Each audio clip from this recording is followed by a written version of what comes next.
आज हम डिस्कस करेंगे कि कौन से ऐसे काम हैं जो न्यूली मॉम्स को पता होने चाहिए और जैसे ही बर्थ हुई है तो न्यू बॉर्न्स के साथ कौन से ऐसे काम हैं जो उनकी सेहत के लिए ज़रूरी है, हमें ज़रूर करने चाहिए। अगर हम नहीं करें तो उससे नुकसान होगा। अस्सलाम वालेकुम जी, मेरा नाम है डॉक्टर आयशा राना और मैं एज अ कंसल्टेंट गायनाकोलॉजिस्ट काम कर रही हूँ। आप देख रहे हैं यूट्यूब चैनल गायनी फोरम। आगे बढ़ने से पहले चैनल को सब्सक्राइब कर लें ताकि ऐसी इंफॉर्मेटिव वीडियोस गायनी रिलेटेड आपको मिलती रहें। हाँ, इन कामों को हम लोग 2 कैटेगरीज़ में डिवाइड करते हैं। कुछ काम जो हैं वो ऐसे हैं जो हॉस्पिटल में करने चाहिए और कुछ काम जो हैं वो हम जब न्यूबॉर्न को घर लेके जाएँगे तब करने वाले होते हैं।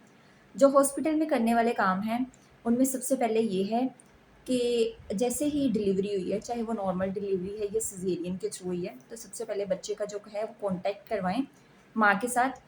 जैसे ही आप स्किन टू स्किन कॉन्टैक्ट करवाएँगे, तो बच्चा जो है वो लैचिंग शुरू कर देगा और जिससे जो है ऑक्सीटोसिन हार्मोन जो है वो रिलीज़ होगा और मदर मिल्क जो है वो नेचुरली प्रोड्यूस होना शुरू हो जाएगा। हमारे यहाँ बहुत सी मिसकॉन्सेप्शन है जिसमें से एक मोस्ट कॉमन मिथ है कि माँ जो है उसको ऑपरेशन हुआ है, वो जी बैठ नहीं सकती। इस वजह से वो मदर फीड नहीं करवाएँगी और जो बच्चा है उसको फ़ॉर्मूला मिल्क पे डाल दिया जाता है। जैसे ही आप बच्चे को फ़ॉर्मूला मिल्क पे डालते हैं, तो एक तो लैचिंग नहीं हुई जिसकी वजह से ऑक्सीटोसिन हार्मोन का लेवल कम है और मदर मिल्क जो है वो प्रोड्यूस नहीं होगा। दूसरा ये कि बच्चे को मदर मिल्क पे जब आप दूसरी दफ़ा लेकर आएँगे फ़ॉर्मूला मिल्क से, तो आपको बहुत ज़्यादा प्रॉब्लम होगी।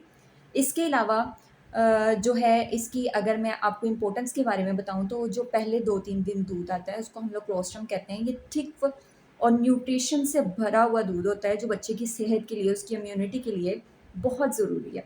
इसलिए जो क्लोस्ट्रम है उसको आप लोग ज़रूर फ़ीड करवाएँ और हमारे यहाँ बहुत मिसकंसेप्शन है कि ये जो है ये इसका कलर येलोइश होता है इसलिए ये गंदा दूध है, इसको जो है वो आप वेस्ट ऑफ कर दें। लेकिन ये टोटली मिसकंसेप्शन है, एक मिथ है। आप क्लोस्ट्रम्स जो है उसको ज़रूर फ़ीड करवाएँ। दूसरा जो काम होता है वो होता है बॉडी टेम्परेचर को जो रेगुलेट करना। मुसलसल देखते रहें कि बच्चा जो है उसका बॉडी टेम्परेचर ठीक है। अगर तो अ, गर्मियाँ हैं तो आप लोग कोशिश करें कि एसी वाला जो रूम है या फ़ैन है जो अच्छा लगा हुआ हो, लेकिन उसको डायरेक्ट जो है आप लोग सर्दी से एक्सपोज़ ना करें क्योंकि उसके बॉडी टेम्परेचर का रेगुलेट रहना बहुत ज़रूरी है और अगर सर्दियाँ हैं तो हीटर का इंतज़ाम करें। जो है गर्म कंबल जो है उसको उड़ाएँ और अगर उसके बॉडी टेम्परेचर को मॉनिटर करते रहें हाथों और पाँव से। अगर बच्चे का जो है बॉडी टेम्परेचर मुसलसल गर्म हो रहा है, इसका मतलब है कि जो आपने कपड़े पहनाए हुए हैं उनको आप कम करें और कम करने के बाद देखें कि क्या आया कि जो बॉडी टेम्परेचर है ये रेगुलेट हो रहा है। और अगर बच्चा जो है वो सर्द हो रहा है तो उसको जो है उसकी कपड़ों की फ़ोल्डिंग जो है वो 1-2 ज़्यादा कर दें। उसके बाद घर में आके करने वाले काम जो हैं उसमें सबसे इम्पोर्टेंट है बाथिंग। चाहे आपने हॉस्पिटल में बच्चे को बात दिया है लेकिन घर पे आते ही बच्चे को एक दफ़ा बात दें। और इसके अलावा कुछ बॉडी पार्ट्स होते हैं जिन पे जो है एहतियात करना बहुत ज़रूरी है। बच्चे के बगल वाले हिस्से में, बच्चे के हाथ और पाँव की उँगलियों में और कान के पीछे। इस पे ज़रूर इसको कॉटन बड से साफ़ करें क्योंकि यहाँ पे सबसे ज़्यादा फंगल इन्फेक्शन होने के चांसेस होते हैं। दूसरा जो करने वाला काम है वो है नाक की सफाई। नाक की सफाई जो है कुछ कुदरती होती है, कुछ हम पे डिपेंड करती है। पहला तो ये कि आपने नाक को खुद से जो है उतारने की कोशिश नहीं करनी, ये 1-2 हफ्ते के बाद जो है वो खुद ही उतर जाएगी। आपने इसको पायोडीन से साफ़ करना है और इसको इस एरिया को आपने खुश्क रखना है और इसको ढाँपना नहीं है, इसके ऊपर प्रेशर नहीं आना चाहिए। अगर आपने डायपर लगाया है लेकिन डायपर का साइज़ ज़्यादा है, वो नाक पे आ रहा है, तो डायपर को उस जगह से फ़ोल्ड कर दें ताकि जो नाफ है वो ठीक हो सके, हील हो सके, उस पे किसी किस्म का कोई प्रेशर जो है वो नहीं है। दूसरा होता है बच्चे का जरासीम से बचाव। जो न्यूबॉर्न है उसकी इम्यूनिटी कम होती है, उस पे जो है जर्म्स जल्दी से अटैक करते हैं, इसलिए आपका बच्चे को हेल्दी एनवायरनमेंट देना और साफ-सफाई रखना बहुत ज़रूरी है। बच्चों के जो है मुँह पे कभी भी प्यार ना करें क्योंकि इससे बैक्टीरियल इन्फेक्शन होता है। इसके बाद जो अगला काम है वो है जिल्द और आँखों का मुआयना। बच्चे की जिल्द और आँखों का मुसलसल मुआयना करते रहें क्योंकि पहले 6 महीने के अंदर-अंदर बच्चे को जॉन्डिस होने के चांसेस होते हैं। अगर आपको किसी किस्म की आँखों में या जिल्द में पिलाहट नज़र आए तो इसका मतलब है बच्चे को जॉन्डिस है। फ़ौरन जो है वो डॉक्टर से आप कंसल्ट करें। इसके अलावा जो है वो है वैक्सीनेशन। वैक्सीनेशन अगर आप हॉस्पिटल में हैं तो कोशिश करें कि वैक्सीनेशन करवा के आएँ, नहीं तो 1-2 दिन के अंदर बच्चे की वैक्सीनेशन जो है हिफाज़ती टीके जो हैं उसके कंप्लीट करवाएँ। इसके अलावा कुछ प्रिवेंशंस हैं कि कौन-सी एहतियात है जो हमें करनी चाहिए। सबसे पहले हमारे एशिया सब कॉन्टिनेंट में जो सबसे पहले मिथ है, वो एक तो क्लोस्ट्रम के हवाले से, वो मैं आपसे डिस्कस कर चुकी हूँ। दूसरा है सुरमे के हवाले से कि न्यूबॉर्न जो है उसको सुरमा लगाना चाहिए।